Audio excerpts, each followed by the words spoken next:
He says he was the victim of an MI5 dirty tricks campaign. Now Mr. Wallace is demanding a full investigation into his claims. Even after Colin Wallace received compensation, his troubles with MI5 were not over. When I was working at BIA, MI5 contacted the head of security there, and then I was made redundant after that. Now, I can't say MI5 was responsible, but again, why were they still meddling in my case after all those years? The media reported Colin Wallace's appeal and aired his allegations, but they did not ask themselves what role they themselves had played in spreading fake news and what lessons they could learn for their reporting in future. Colin Wallace repeatedly called for a full investigation into his claims. But there was to be no full investigation, only an ever longer list of inquiries and legal disputes spanning decades, as the allegations faded from public view.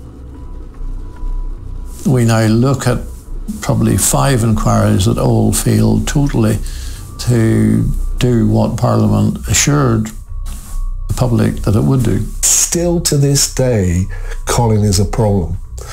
That there are major efforts to restrict what he says. Kinkora is a prime example. The boys' home where it is alleged intelligence people were involved, recruiting people, used people, etc. The inquiries into that have been incredibly restricted.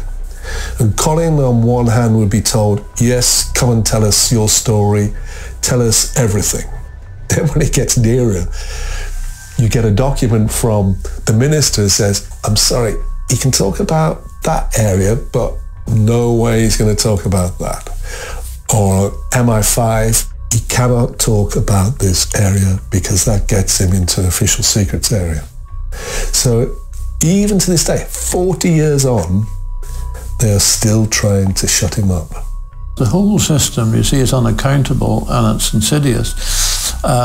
It's easy for the MI5 to just say, no, we don't do it, because nobody can prove whether they did or they don't. Today, the role the military and intelligence services can play in manufacturing and manipulating the news is considered a conspiracy. Despite extensive press coverage of Colin Wallace's allegations, not a single person in a position of authority has been held to account.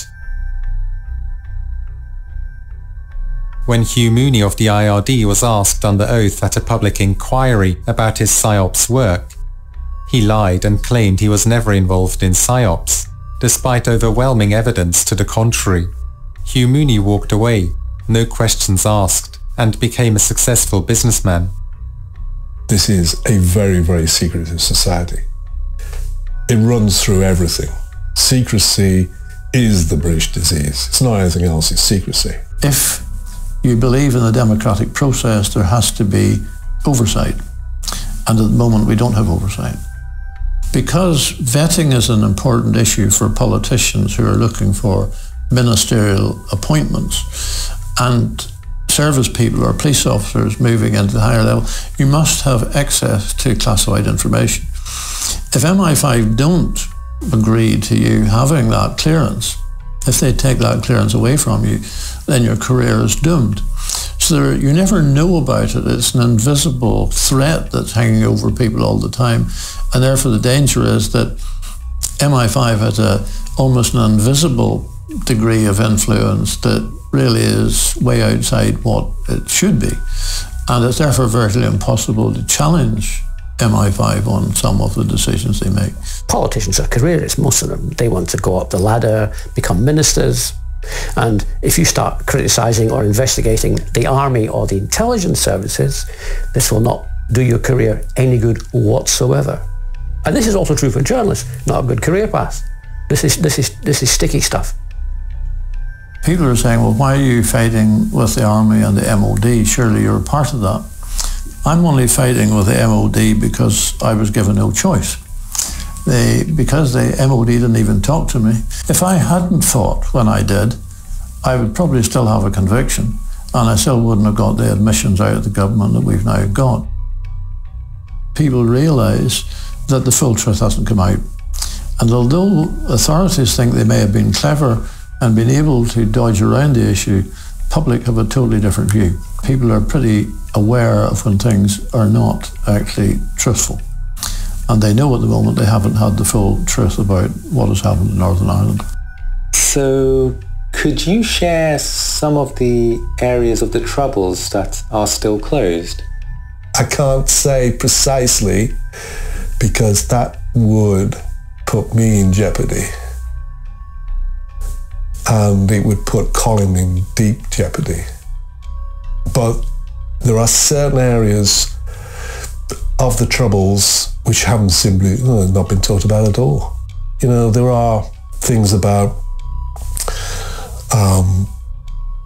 there's a suicide in Northern Ireland of a military intelligence officer. One of the key events, it's an official secret. A suicide is an official secret. And so far, no one has written about it.